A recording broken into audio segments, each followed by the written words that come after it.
Hello once again, and welcome to another edition of Out of Time Reviews, episode number 5. I'm Andrew Parker, senior writer for TheGate.ca, back with another roundup of reviews.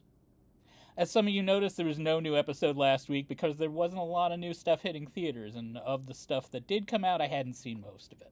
But if you head over to The Gate, you can catch my review for last week's biggest new release, The Bride, which I surprisingly enjoyed a lot, and a bunch of other new content. Last week on the channel, you might have noticed a quartet of new interviews that went up over here. The first one was with filmmaker Emma Higgins and actress Kate Hallett about their collaboration on the thriller Sweetness.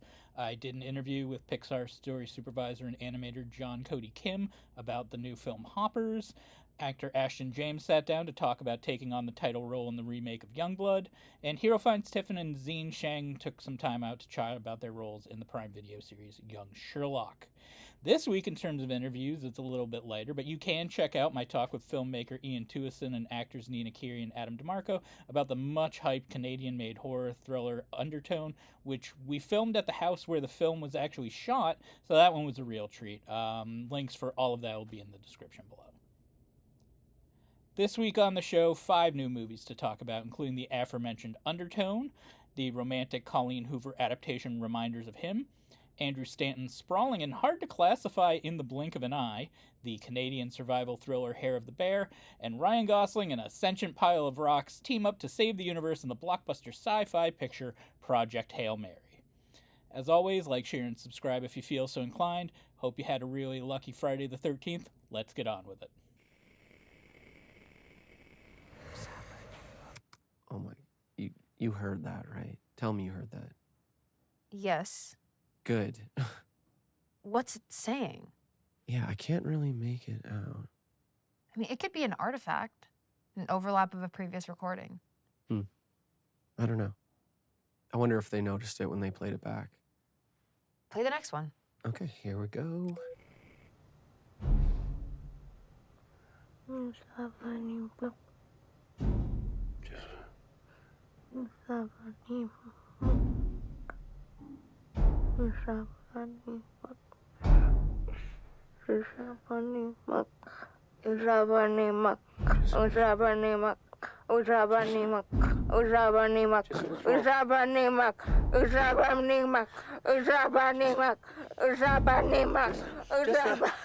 Jessa, babe, are you all right? Why are you looking at me like that? In writer-director Ian Tuason's Canadian-made audiophile thriller Undertone, Nina Kiri and Adam DeMarco play Evie and Justin, a pair of paranormal podcasters who luck into some mysterious recordings. Evie is the resident skeptic and Justin is the believer. Their show, the Undertone podcast, parses audio recordings to try and figure out if there's something sinister going on or just a bunch of hokum. Their latest episode revolves around a batch of audio recordings that popped up in Justin's inbox with a cryptic message. The recordings seem to depict a married couple dealing with some spookiness at home. The wife and expectant mother on the recording sounds distressed and possibly possessed. Ever the skeptic, Evie thinks the recordings are a hoax, but can't deny that some of what's being said on them is hitting close to home. Alone in her house, except for her ailing mother who can't leave her upstairs bedroom, Evie starts experiencing some paranormal activities that she can't explain as the podcast hosts delve further into their latest discovery. That nod to one of the OGs of found footage horror I just made is a deliberate one, as Undertone thrives on making the viewer question what they're hearing even more than what they're seeing on screen. As a technical feat, Tuason has done something both novel and remarkable, and while his visual stylings help to spruce up a film that unfolds in a single confined setting, it's the sound mix that draws viewers in and keeps them on tenterhooks. A movie designed to be watched in the confines of a theater where sound can travel all around the viewer, Undertone gets a lot of mileage out of its core concept, and come to think of it, even when this hits home viewing, this could be one of those movies that's just as unnerving with the right audio equipment at home. Outside of the aforementioned mother upstairs, played by Michelle Duquette, Kiri's the only performer on screen for the entirety of the film. Tuason, who based a lot of Undertone on his own experiences dealing with an ailing mother, finds a great collaborator in Kiri, a rising star who'll hopefully get a big boost from their performance here. While DeMarco provides some solid support on the other end of the podcast, the film belongs to Kiri's grounded performance and ability to sell the core concepts of the story. She's perfectly cast in the role of a skeptic who's finally stumbled across something they can't explain. The downside to Undertone also comes back to those Paranormal Activity comparisons. While the film is briskly paced, there's a lot of hidden lore crammed into this one involving viral videos, religious iconography, cult-like behavior, and everything contained within the audio recordings themselves feels like fodder for future installments. Undertone is a film that's only scratching the surface of what it's capable of, and while I'm all for future installments if this were to become a franchise, the story leaves a lot of dangling threads that make me hesitant to pass any kind of judgment on them yet. The story feels unfinished, despite a killer finale built around the podcast's ill-advised live call-in episode to wrap things up. While I do have a lot of questions, I still had a good deal of fun with Undertone. It's nice to see low-budget movies made with a great deal of craft getting a spotlight shown upon them. My final score for Undertone is a 7 out of 10. There was before you. Taking me back to the night we met. And there was during you.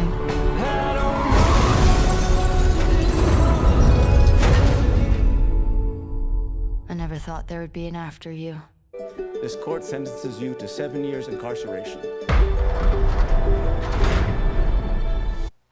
The latest adaptation of a novel by It Ends With Us and Regretting You novelist Colleen Hoover, Reminders of Him follows Kenna Rowan, played by Micah Monroe, a struggling woman just released from prison after serving several years because she was found liable in the death of her partner Scott, played by Rudy Pankow in flashbacks. While in prison, Kenna lost custody of her newborn daughter Diem, played by newcomer Zoe Kosovich, who now resides with Scott's still grieving and angry grandparents, played by Lauren Graham and Bradley Whitford. Plagued by guilt and desperate to reconnect with the daughter she never got a chance to know, Kenna struggles to find a job, eventually getting a gig at a supermarket as a bagger. Kenna also comes into contact with former NFL player turned local bar owner Ledger Ward, played by Tariq Withers. Ledger was Scott's best friend growing up, and he currently lives across the street from Scott's parents and has become a bit of a surrogate dad to young Diem. Because he was always on the road with his football team, Ledger never got a chance to meet Kenna. Once Ledger finds out who Kenna is, he gives her a frosty, hostile reception at first, only knowing her by reputation, but slowly over time Ledger sees Kenna for the gentle soul she is and even begins falling in love with her. Set in Laramie, Wyoming, but actually shot in and around Calgary, Reminders of Him is the second film in as many months, following In Cold Light, to cast Monroe as an ex-con and plunk them down into the middle of Alberta. Reminders of Him, which has a generic title that befits its generic nature, is as basic as these things tend to get. Outside of the journals, Kenna writes letters to her dead partner, and none of these characters are getting the kind of help they need to move on from grief. It's the kind of film where talking to friends and exchanging pleasantries is all the therapy they're going to get, and the hard-headedness all around borders on having an obsession with feeling awful. I understand that this is part of the grieving process, and sometimes those feelings never go away, but co-writers Hoover and Lauren Levine and director Vanessa Caswell have an aversion to making anything deeper than skin level. So many specifics about the character dynamics in this are lacking, which makes for a good beach read where the readers can place themselves into the shoes of the characters and then let their imaginations fill in the rest, but for a nearly 2-hour movie, it's a repetitive slog to get through. For a romance, there are very few sparks outside of some requisite kissing, lovemaking, and bits where Withers can have an excuse to take his shirt off. But there's no swooning or sizzle to be found here. It's all perfunctory and empty. In terms of drama, Reminders of Him always takes the basic and most manipulative routes to get to viewers' reactions. People popping up at bad times, poor decisions, misjudging one's character. None of these developments are surprising. It's all set to a vaguely country-sounding, guitar-heavy score that's supposed to sound sad but borders on elevator music. And when it's not foisting that upon the audience, Caswell relies on covers of old standards like Stand By Me and Coldplay's Yellow to get a reaction. It hits more as monotone than sad, and the only thing that's punching above its weight in Reminders of Him are the visuals, which look a lot more accomplished than other clones of this type of thing that would normally go straight to television and streaming. Monica Myers deserves a special mention as one of Kenna's neighbors and supermarket co-workers, and Nicholas Duver gives a good showing as Ledger's recovering alcoholic bartender, a side character that's more interesting than everyone else that's in the foreground. Reminders of Him follows along in Hoover's tradition of telling stories built around dark subject matter that refuses to admit how bleak they are in favor of simplistic romance and catharsis. But I can't judge the audience for these kinds of things. If this is what you want, this is what you want. At the screening I attended, the crowd went wild the first time the leads kissed, and I could constantly hear sniffles from those shedding tears. But at the end, when everyone started chatting about the movie with their friends, even a lot of those with tears running down their cheeks said some variation of, "That wasn't very good." And that's why I can understand the appeal of these movies. You've seen them before, but even the bad ones are able to generate some sort of reaction. It doesn't mean that the movie is good, but that it has served some sort of a purpose. Final score for this is a 4 out of 10.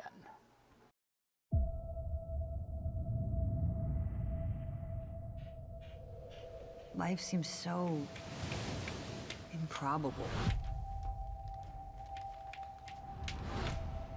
And then it all makes sense looking back.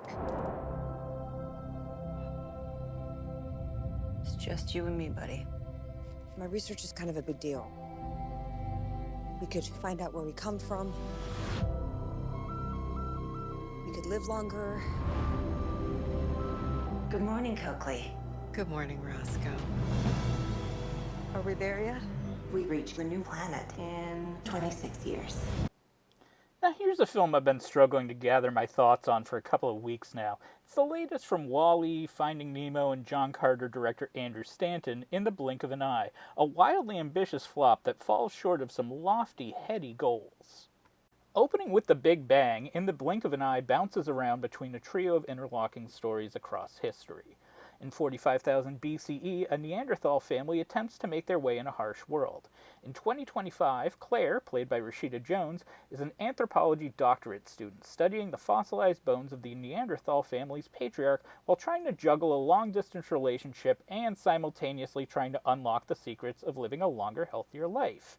In 2417, one of the beneficiaries of Claire's research, Coakley, played by Kate McKinnon, is on a long-haul solo trip across the universe tasked with bringing plant life and human embryos to a new galaxy. There are plenty of noble messages to be found in the Blink of an Eye in the script from spaceman writer Colby Day. We should all strive to leave humanity in better shape than we found it, even in the face of tremendous setbacks. No matter how much we try and what age we live in, things have and always will be tough to some degree. The existence of the human race, from its roots to its future, will still just be a blip of time in the history of the known universe. Progress is made when people search for answers at times when they don't know what to do. Stanton and Day show a clear love and fascination with medical science, the nature of loneliness, and how family dynamics shape the human race, but the biggest question the filmmakers can't answer is, to what end? In the Blink of an Eye, which sat around unreleased and possibly tinkered with for a few years before debuting at Sundance earlier this year and getting shifted straight to Hulu in lieu of a theatrical release, can't cram all of its big ideas into just an hour and 45 minutes. Everything here is so truncated and underexplained that it's hard to tell where the viewer is at any point in the individual timelines without Stanton having to get really obvious about things, something that particularly mars the sections revolving around Jones and McKinnon's characters. The Neanderthal segments are interesting and probably most successful in getting Stanton and Day's points about human progress across. Jones does her best to keep her section on track and gets great assistance from a wonderful Daveed Diggs as her partner, but there's a lack of urgency in this thread that makes it the least of the three. McKinnon's arc is the most entertaining of the trio, but it requires that the viewer doesn't ask a lot of nagging questions regarding the science behind her mission. Maybe as a trilogy of films, In the Blink of an Eye could have made a bigger, more ambitious impact, but the story feels like it's had a lot of weight trimmed out of it. The film's ineffable nature is both its biggest positive and negative. Where there should be profundity, there's a curious emptiness that suggests none of this was fully thought through before going to camera. Where there should be themes of hope and perseverance, there are empty platitudes that are as shallow as an inspirational poster one would see on the wall of an office job they hate. Without time and space for each of these stories to breathe, In the Blink of an Eye falls apart around the halfway point, and the film gives off the vibe that it's in a hurry to get everything over with.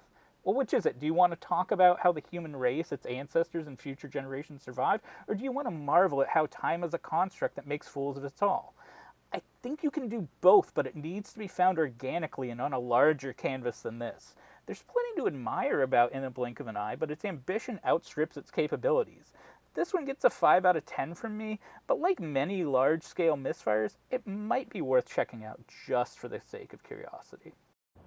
That brings back memories. Dory? Grandpa, I'm useless.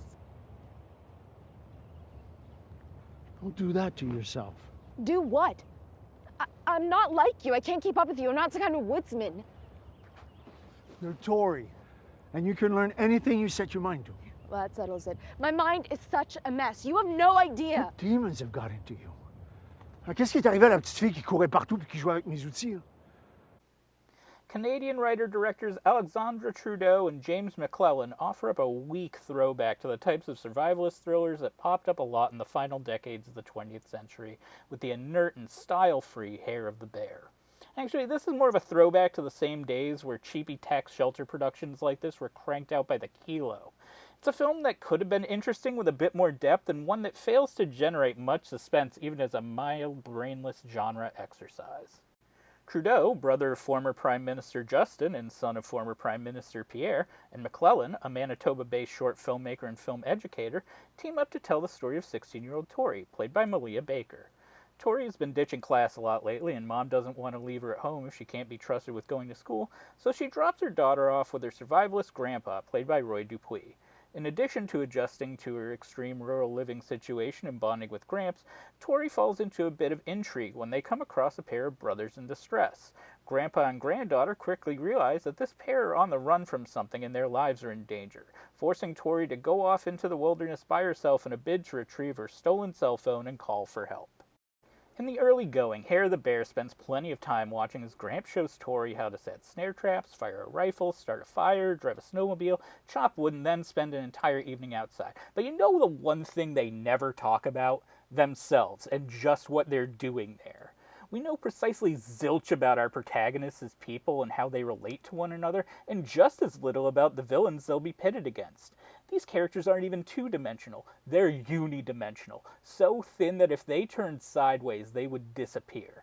Unless a whole bunch of character or plot development was axed during production, there's no substance to be found here, as Hair the Bear kills about 40 minutes setting up survival skills and nothing else. At least that means the cat-and-mouse thriller will be a bit more plausible, but even then, events transpire that require characters to act in bafflingly illogical fashion in moments of convenience that strain any and all credibility.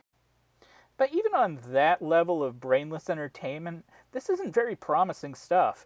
The action is empty and rote, marred by lethargic direction and low-light cinematography that does the actors' sets and natural beauty of the Manitoba wilderness all a huge disservice. Maybe if the viewer had been given any slight reason at all to care or invest in the plight of these people, that lack of visual skill would be easy to overlook. The setup is a waste of time considering how much less the film cares once it shifts into quote-unquote high gear, and the thriller elements are drawn out in a way that I'm sure is supposed to build tension, but instead just drags things out further. There's one good moment of sudden shock in Hair of the Bear that provides a nice jolt, and Baker shows promise in a lead, but this is almost akin to a test pattern. Instantly forgettable content that defies logic, feels cheap and rushed, with one bit involving a bear supposedly passing by a hiding Tory that offers some dreadfully unintentional belly laughs.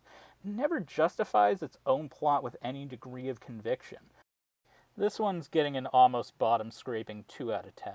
With so many better made and similarly themed movies out there, there's no excuse for choosing this one.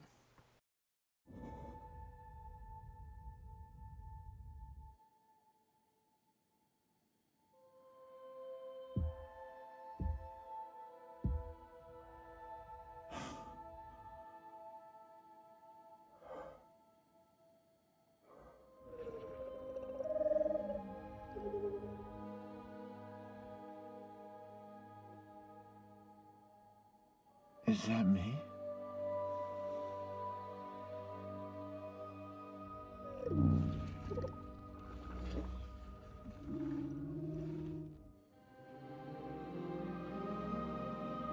My ship.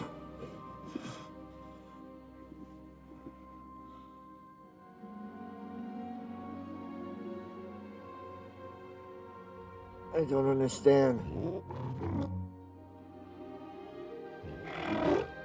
Oh, you want me to go back in my ship? Fans of Spielbergian, crowd-pleasing sci-fi, whimsy, and wonder needn't look any further than Phil Lord and Chris Miller's charming adaptation of Andy Weir's novel Project Hail Mary, the first genuinely epic and stirring mainstream blockbuster of the year. Ryan Gosling stars as Ryland Grace, a doctor of molecular biology forced into slumming it as a grade school science teacher after he publishes a controversial paper refuting the belief that water is the only unifying compound across all forms of life. He might be of use when an unknown microorganism, known as astrophage, starts to literally eat the sun, a catastrophe that will cause the Earth's temperature to swing massively within the next 30 years, plunging all of the planet's life into crisis. A globally backed scientist, played by Sandra Hüller, turns to Grace for assistance. Through a variety of circumstances that are shown in flashbacks, Grace ends up on board the titular spacecraft as a crew member traveling to a distant star that appears to be immune to the effects of the astrophage. But when he awakens from cryosleep, his fellow crew members, who know a lot more about flying a spacecraft, are dead, and he's having trouble remembering the mission at hand. Eventually, as the craft draws closer to its final destination, Grace makes contact with an alien creature aboard a different ship whose planet is in the same difficult spot and whose crew is also dead. Although they don't speak the same language, share the same technology, and one of them appears to be an eyeless amorphous bunch of stones, Ryland and his new friend, who he names Rocky, team up to save both of their planets at the same time. Working from a script by screenwriter Drew Goddard, who previously provided the material for the other big Andy Weir adaptation, The Martian, Project Hail Mary takes some of the best elements of other lesser crowd pleasers and elevates them to greatness. In some of its best moments, Project Hail Mary plays like a sunnier, more positive version of the survival thriller Enemy Mine, or like Armageddon if it wasn't completely brain dead. It's one of those movies that keeps chugging along at a good pace despite passing the 2.5-hour mark, fueled by hopeful vibes and operating under the premise that anything that can go wrong for the heroes will eventually go wrong. This does lead to a final 30 minutes that, while still entertaining, feel like a way to add more intrigue to a story that could have wrapped up already. It's always watchable, amusing, and quite exciting in its showier moments, but there is a sense that this could be scaled back somewhat and it would work just as well. Lord and Miller are going for full-on spectacle here, and the bigger the better. The spacebound sequences, shot in IMAX format, are exceptional. The effects that bring the ships and Rocky to life are impeccable. The interactions between Gosling and his CGI co-star are laid out with precision and great detail. The sets are huge, the universe looks huge, and even the stuff that happens on Earth has a grandiosity about it that nicely reflects how Ryland sees his place in the world. The score is rousing, the cinematography is both intuitive and inventive, and the editing perfectly calibrates the film for maximum effect. This is a shining example of how to do a film of this scale and do it right. And having Gosling on hand to anchor all of the film's delicate balance of humor, drama, and action is a stroke of brilliance.